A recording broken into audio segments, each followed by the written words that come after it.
You're wearing oud layered over vetiver, but the top note is fading too quickly. You chose it for authority, but it doesn't match your pulse. Most people don't notice. Most people don't listen. No one had ever noticed him like this before. The high-rise lights of Busan shimmered against the dark water as soft classical music drifted through the gala.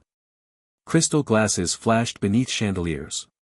Aaron Suk entered calmly, precise, every step commanding attention. Fear followed him like a quiet shadow. Ari Park moved gracefully through the crowd, poised and self-assured. Isil watched her mother from a distance, protective and observant. Ari passed him, then paused. Her gaze lifted to his. You're wearing oud layered over vetiver, but the top note is fading too quickly. Aaron froze. No one had ever named his scent so exactly. She leaned closer, voice steady. You chose it for authority, but it doesn't match your pulse. The music seemed to fade. The room narrowed. Most people don't notice, he said quietly. Most people don't listen, she replied. In that suspended moment, something shifted. Obsession was planted. Aaron Suk's world thrived on power and fear. Deals were made with a glance. Obedience was demanded without words. Busan's underworld trembled at his name. Meanwhile, Ari Park moved gracefully through her perfume boutique, blending scents with precision, attending to clients with poise and effortless control. Isil Park watched her mother carefully, protective and alert, noting every subtle gesture, every quiet decision. Outside, Min-soo Lee lingered silently. Unnoticed by most. Observing. Guarding. A quiet signal of Aaron's growing fascination. In a world balanced between elegance and quiet danger, two lives were about to collide, obsession already threading itself between them. Before the story unfolds, subscribe, and step into a world where power is redefined by love. Aaron Suk moved through the crowd with quiet control, his eyes returning to Ari Park again and again. She navigated the room effortlessly, poised and confident, completely unshaken by his gaze. Isil Park stayed close to her mother, protective and alert, noticing the subtle presence of Aaron's men stationed outside, watching every movement. Aaron's attention on Ari was silent but relentless. He noted every gesture, every tilt of her head, every way she commanded the space without trying. Ari glanced briefly at him, then continued as if nothing had happened. Her calmness only deepened his fascination. Each moment between them felt charged, a quiet, intellectual dance layered with tension and unspoken curiosity. Without a word, Aaron eventually left the gala, his mind already calculating how to see her again, how to observe her from closer distances, his fixation sharpening. The first encounter had ignited a spark, precise, controlled, dangerous in its restraint, while Isil's watchful eyes formed the second wave of tension. Aaron's obsession had begun, deliberate and focused entirely on the woman who had truly seen him. Aaron's presence in the boutique became a quiet rhythm, predictable, yet impossible to ignore. He arrived under the guise of curiosity, pausing at displays, lifting bottles, studying labels. Yet his gaze always returned to Ari. Every gesture, every tilt of her head, every subtle shift in her expression held his attention. Isil noticed first. He's here again, she whispered, tension sharpening her voice. Let him, Ari replied calmly, eyes steady as she arranged a row of glass vials. Observe, but don't react. Aaron moved slowly, deliberately, noting patterns in her selections, the way her fingers lingered on certain blends, the confidence in her posture, the quiet authority in her movements. You mix jasmine when you're thoughtful, amber when restless. Tonight, Rose, he murmured, almost to himself. His fascination had little to do with perfume. It was her poise, her maturity, the composed strength she carried so effortlessly, something rare, something he had always been drawn to. Minutes stretched as he lingered near the counter, silent but undeniably present. Isil's protective gaze never wavered. Yet even she sensed that his attention was not reckless, it was focused, intentional, deeply rooted. Ari maintained composure, but beneath it, a subtle thrill stirred, the unmistakable awareness of being studied, understood. This was no longer casual curiosity. With every visit, every glance, every quiet observation, Aaron's obsession deepened, precise, patient, and steadily becoming impossible to ignore. That evening, after the boutique's last customer had left, Ari adjusted a new blend in the back, precise and deliberate, her movements radiating calm authority. The door clicked softly behind her. "I know you're here," she said without turning, composed yet alert. Aaron stepped closer, unhurried, his presence quiet but magnetic. "I noticed you didn't return the bracelet." "I didn't accept it," she replied, eyes fixed on the vial between her fingers. "You wore it," he murmured, lightly brushing her wrist as he reached for the bottle. The contact was brief. Intentional. Electric. A subtle shiver traced her spine. This was no casual admiration. It was focused desire, controlled, deliberate. "You think you understand me?" she asked softly, testing him. "I understand you've built your life on your own terms," he said. Independence. Authority. Restraint. Most women my age would shrink from that. You don't. You command it. Her gaze lifted slowly, catching the steady intensity in his eyes. For the first time in years, Ari felt fully seen, not as a mother, not as a business owner, but as a woman older, wiser, untouchable, and deeply desired. The air felt heavier, charged. Every measured word, every near touch, tightened the space between them. What had begun as curiosity had deepened into something unmistakably intimate, slow, deliberate, and impossible to ignore. In her private scent lab, Ari moved with meticulous precision, blending oils with practiced grace. The light caught the glass vials, casting soft glimmers across her focused face. Aaron watched silently, tracing the subtle rhythms of her work, the pause of her fingers over a bottle, the faint crease in her brow as she calculated ratios. "This isn't your world. Why are you here?" Ari asked, voice steady, eyes sharp. "I like watching how you remember things," he replied, calm and deliberate.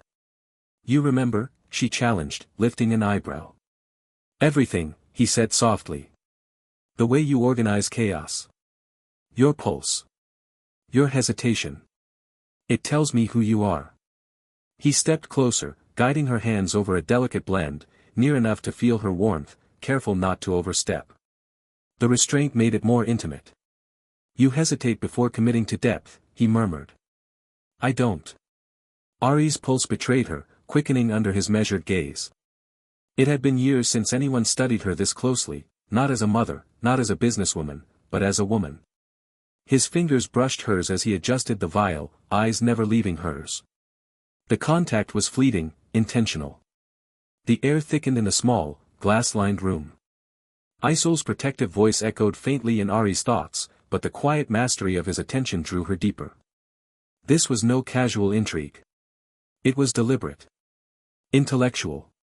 Sensually charged. Every glance, every pause, every near touch deepened the slow seduction, admiration layered with obsession, fascination sharpened by the undeniable allure of a woman older, confident, and utterly untouchable. The next morning, Ari arrived at her boutique to find ivory roses lining the entrance, their delicate scent weaving through the air. The shelves gleamed subtly, reorganized with precision, small details she hadn't asked for but noticed immediately. A handwritten card rested atop the counter. "You deserve to be seen." Aaron appeared quietly, calm, confident, magnetic. "I improved your morning," he said, voice low and deliberate. "You had no permission," Ari replied, tone measured, eyes narrowing slightly. "You don't ask permission to breathe."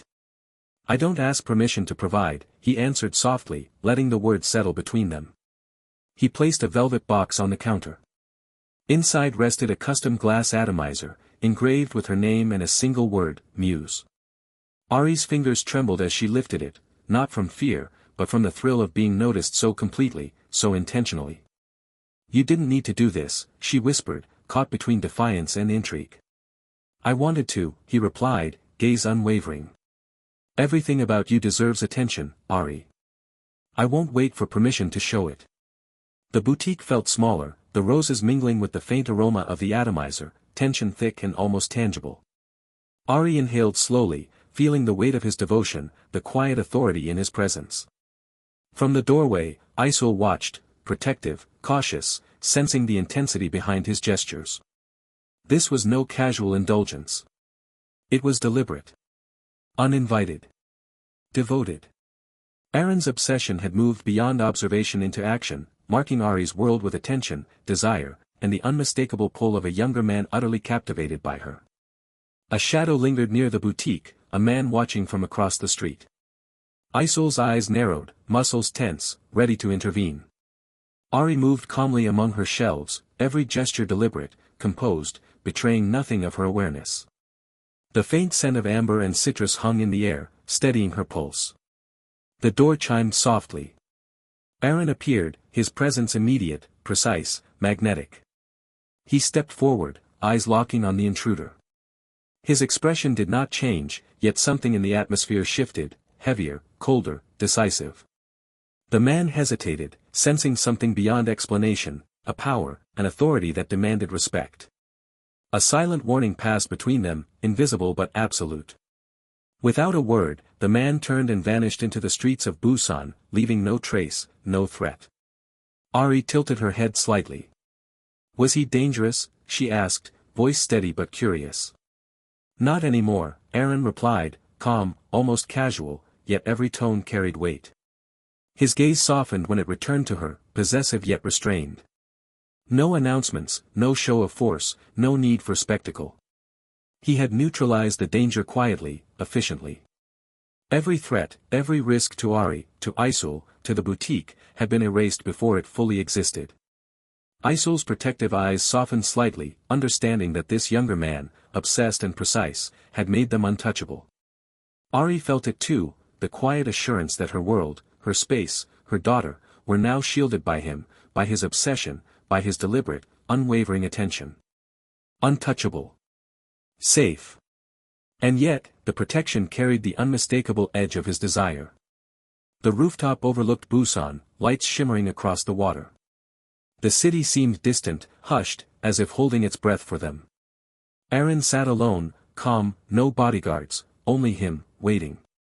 Ari approached, measuring the intensity radiating from every subtle movement. You rearranged my life without asking, she said, voice steady, curiosity threading her tone. I removed inconvenience, he replied simply, his gaze fixed on her. I didn't ask, she countered, teasing, testing boundaries. You don't need permission to want me. I don't need yours to spoil you, he whispered, his words a gentle command that sent a shiver through her. Their fingers brushed lightly over the stem of a wine glass, trembling slightly with anticipation. His gaze dropped briefly to her lips before returning to her eyes, slow and intentional, lingering just a moment longer than necessary. The silence between them thickened, charged with everything neither of them was saying, unspoken desires threading through the air. The touch was electric, deliberate, acknowledged, sending tiny shivers down Ari's spine. Ari felt a warmth she hadn't anticipated, a fluttering that made her pulse quicken. He leaned closer, hand grazing hers again, tracing the line of her wrist with soft pressure. She didn't pull away. Then, slow, intentional, he pressed a feather-light kiss to the back of her hand, brief, teasing, but charged with an intimacy that made her pulse leap. Ari's breath hitched. The thrill of being claimed without permission, the subtle domination of his attention, ignited desire she had long denied herself. Aaron's eyes held hers, unwavering, dangerous, and yet tender. Desire sparked between them, slow-burning, mutual, deliberate. The city below could vanish, it was just the two of them in that charged space. Every word, every glance, every teasing brush of lips and hands deepened the tension. Obsession had transformed into something warmer, intimate, and undeniably erotic. By the time the night air brushed against them, Ari realized she was already drawn in, teased, desired, and claimed without consent, ready for the fire that awaits. The streets of Busan were quiet, bathed in the soft glow of streetlights. Aaron walked beside Ari, close enough that the warmth of his presence pressed gently against her side. You think this is about power? He asked, voice low, deliberate, eyes locked on hers. No, she whispered, breath catching, pulse quickening. It's about you, he said, each word intimate. Only you. Ari's heart raced. The thrill of being desired so completely, by a man younger yet so assured, sent shivers along her spine. She had never imagined love like this, consuming, intoxicating, dangerous in its intensity. And what unsettled her most was not his age, not the difference between them, but how completely he understood her strength, her solitude, her hunger to be desired again. He reached for her hand, brushing fingertips over hers with slow deliberation. The contact was electric, intimate, a promise of devotion she hadn't dared to hope for. "You fascinate me," he murmured, leaning closer, lips hovering near her ear. "Every thought, every motion. I'm obsessed with you. I can't look away. I won't." Ari shivered as he pressed his lips to hers, slow, deliberate, teasing, a kiss that lingered, charged with tension and desire. Her hands rose instinctively, resting lightly against his chest, feeling the strength beneath the calm surface. His hands framed her face, thumb brushing her cheek, eyes never leaving hers.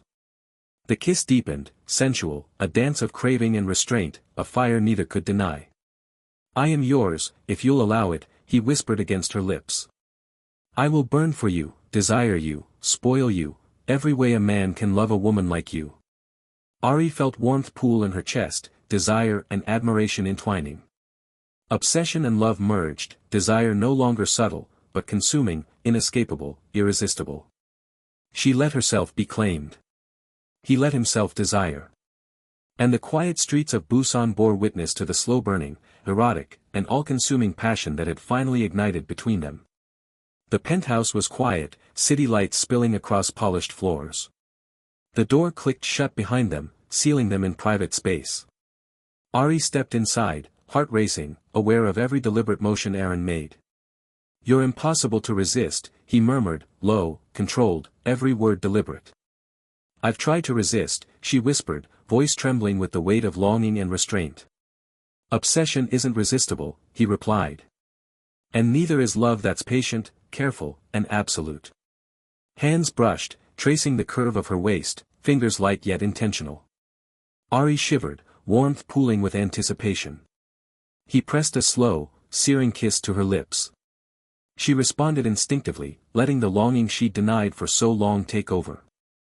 Their movements became a rhythm, whispered confessions, teasing touches, lips exploring, breaths mingling. Every glance, every caress, heightened desire, a dance of surrender and fascination. Aaron guided her to the sofa, soft sighs escaping her lips as his hands framed her face. Kisses deepened, urgent yet controlled, a fire fueled by obsession and devotion. Ari's pulse was his, her body and heart yielding to a passion both forbidden and consuming. They spent the night together at his penthouse, wrapped in warmth and intimacy, the hours passing blurred by connection, desire, and whispered words of adoration. Morning light filtered through the glass walls, pale and quiet. Ari woke before him, watching the steady rise and fall of his chest, realizing this was not a reckless impulse, it was a conscious crossing.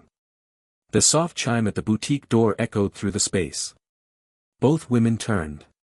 Aaron stood there, composed as ever, but there was no dominance in his posture this time. No calculated distance. Just clarity. His gaze met Ari's first. Then, respectfully, he looked at her daughter. "I won't disrupt what you've built," he said calmly. "I won't divide what already belongs together." Silence held. "I don't want to replace anything," he continued. "I want to stand beside it." Her daughter studied him carefully. Not intimidated. Not impressed. Assessing. "And if this hurts her?" she asked. "It won't," he replied without hesitation. "Because I won't allow it." That was not a threat. It was a promise. Ari stepped forward then, not hiding behind uncertainty anymore. "I'm not being taken," she said quietly. "I'm choosing." Her daughter's shoulders relaxed. "Then choose boldly," she said. "You taught me that too." Aaron didn't touch her. He didn't need to. The choice had already been made. Obsession had matured into devotion. Desire had softened into love. And for the first time, it was not dangerous. It was deliberate. Untouchable.